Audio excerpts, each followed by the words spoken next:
Hi guys, today I will show you how to download and install Arcgis 3.0 for free. We need, step 1, follow the link in the description and download the installer.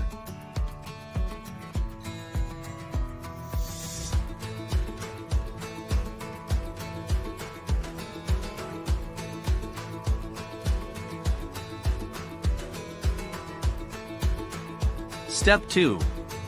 Unzip the archive and enter the password 2022.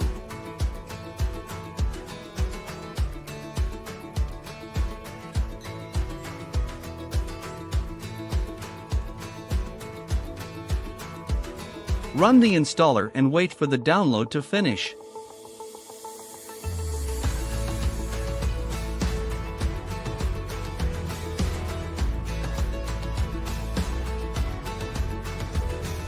The program is installed. Launch a desktop shortcut and get to work.